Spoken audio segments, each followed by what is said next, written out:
اللہ نے کہا کہ جب نماز کا ٹائم ہو میدان جنگ میں تو نماز چھوڑنے کی بھی اجازت. کیسا فرض ہے دیکھو. آج خواتین شاپنگ کرنے جاتی ہیں مارکیٹ میں، نمازیں ضائع. سفر میں چونکہ بس میں بیٹھے ہوئے ہیں تو کیسے اتریں، پانی وضو کیسے، ایکچولی بڑی ٹینشن ہے، چھوڑو قضا پڑھ لیں گے. اتنا آسان ہوتا، بات سے بات نکلتی ہے. یہ جو سفر میں دو نمازیں اکٹھی پڑھی جاتی ہیں نا، دو نمازیں جمع کر کے، اس بارے میں جتنی بھی احادیث ہیں میں ڈیٹیل میں بعد میں بیان کروں گا، کیونکہ ابھی ہمارا اسٹوڈیو الحمدللہ بننے والا ہے. تو جتنے بھی اختلافی مسائل ہیں یہ میں نے مسجد کے بجائے کہاں کے لیے رکھے ہوئے ہیں؟ اسٹوڈیو. کیونکہ یہاں ان مسائل یہ زیب نہیں دیتے،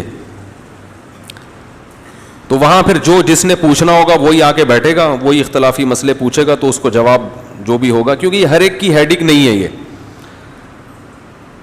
تو یہ جو سفر میں دو نمازیں اکٹھی پڑھی جاتی ہیں نا، اس میں جتنی بھی احادیث ہیں جن میں آتا ہے آپ صلی اللہ علیہ وسلم نے دو نمازیں جمع کر کے پڑھی ہیں، ان میں کہیں بھی یہ نہیں ہے کہ ایک نماز کو قضا کر کے دوسرے نماز کے وقت میں داخل کر دیا ہو. صراحتاً کہیں بھی نہیں ہے. اس کی تفصیل انشاءاللہ بعد میں بیان کروں گا. تبھی امام ابو حنیفہ رحمہ اللہ تعالی کہتے ہیں کہ دو نمازیں اس طرح سے جمع کی جائیں گی کہ ایک نماز کو مؤخر کیا بالکل آخری وقت تک، وہ نماز سے جیسے ہی فارغ ہوئے نماز کا وقت گزرا اور اگلی بھی فوراً پڑھ لی. اس طرح سے، جس کو جمع سوری کہتے ہیں.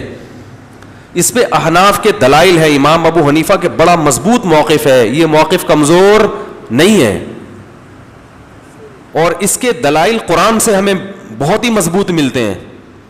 اس لیے کہ نماز قضا کرنے کی اسلام میں گنجائش ہوتی تو میدان جہاد میں نماز کو قضا کرنے کی اجازت ہوتی، وہاں بھی اجازت نہیں دی جا رہی.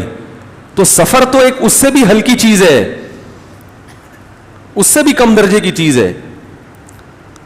تو جتنی بھی احادیث ہے نا، ان میں ہے کہ نماز کو دوسرے وقت تک لے کر گئے، وہ تک کا جو مطلب ہے وہ واضح نہیں ہے کہ اگلے وقت کے اندر داخل کیا کہ نہیں کیا، یہ نہیں ہے.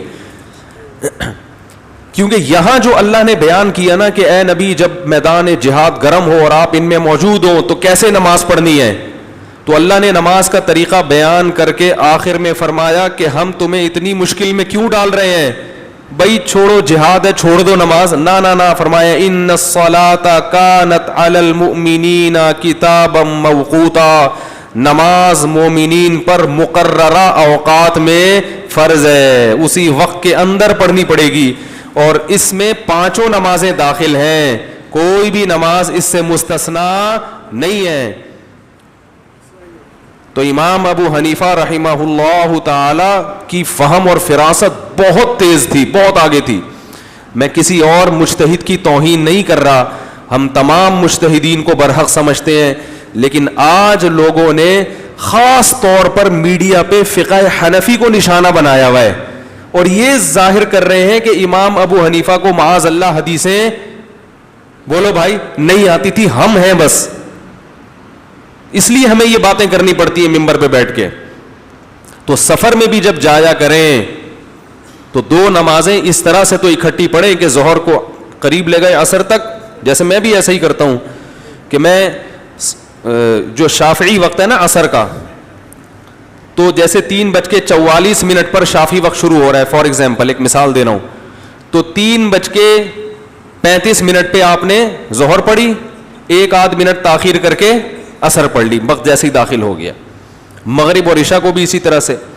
تو اس طرح سے تمام حدیثوں میں تطبیق ہو جاتی ہے، کیونکہ جہاں حدیث میں جمع بین الصلاتین آیا ہے وہیں صحیح حدیث میں یہ بھی ہے کہ رسول اللہ صلی اللہ علیہ وسلم نے مزدلفہ اور عرفات کے علاوہ کبھی دو نمازیں اکٹھی نہیں پڑھی. یہ بھی حدیث ہے، بالکل صحیح حدیث ہے، عبداللہ ابن مسعود سے مروی ہے یہ.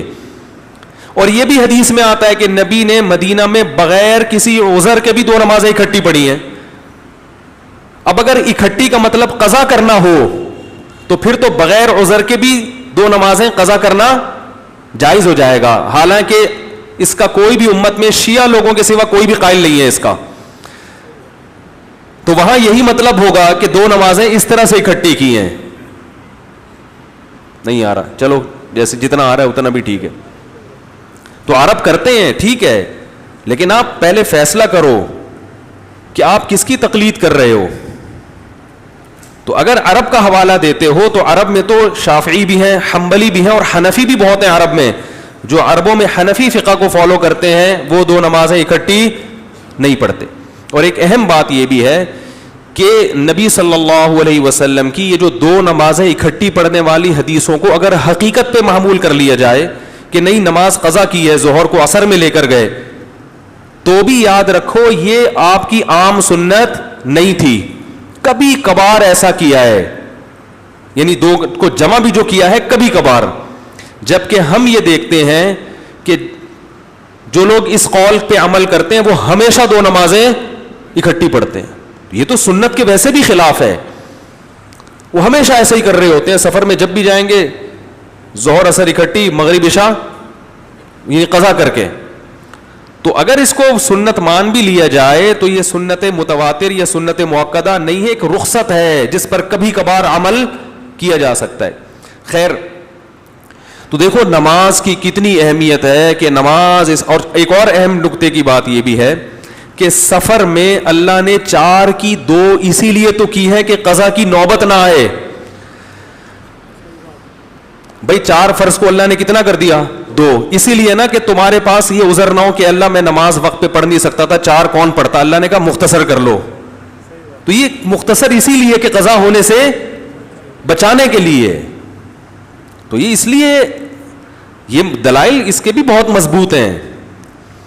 تو اور ایک اور بات یہ ہے کہ میں خاص طور پر اہل حدیث حضرات سے کہتا ہوں کہ ٹھیک ہے آپ کا موقف ہے کہ نماز 2 نمازیں اس طرح سے جمع کی جا سکتی ہیں کہ بالکل چپکا کے پڑھ لی جائیں اور وقت سے پہلے, تو بھی یہ فرض تو نہیں ہے نا, احتیاط تو اسی میں ہے نا کہ اس طرح سے جمع کیا جائے کہ نمازیں بھی اپنے ٹائم پر ہو جائیں اور جمع بھی اکٹھی. تو احتیاط تو اسی میں ہے نا. تو نماز کے معاملے میں اگر احتیاط والے قول کو لے لیا جائے تو اس میں کیا خرابی ہے. ابن قیم رحمہ اللہ نے لکھا ہے کہ سفر میں 4 کی 2 پڑھنا یہ نبی کی یقینی سنت ہے. یقینی کا مطلب ہمیشہ ایسا کیا ہے, لیکن 2 نمازیں اکٹھی پڑھنا نبی کی سنت نہیں ہے, رخصت ہے, رخصت. یہ کوئی ثواب کا کام نہیں ہے. سمجھ میں آ رہی ہے بات. تو نماز میں احتیاط بھی کس بات کی تقاضا کرتی ہے کہ ہر نماز کو اپنے وقت پہ پڑھا جائے, یعنی قضا نہ کیا جائے, نہ کوئی نماز اپنے وقت سے پہلے ہو اور نہ وقت کے بعد. کیونکہ قرآن میں آتا ہے اقیم الصلاۃ لدلوک الشمس, نمازوں کو سورج کے ڈھلنے پر پڑھو. تو ہر نماز سورج کی حرکت سے اللہ نے متعین کی ہے.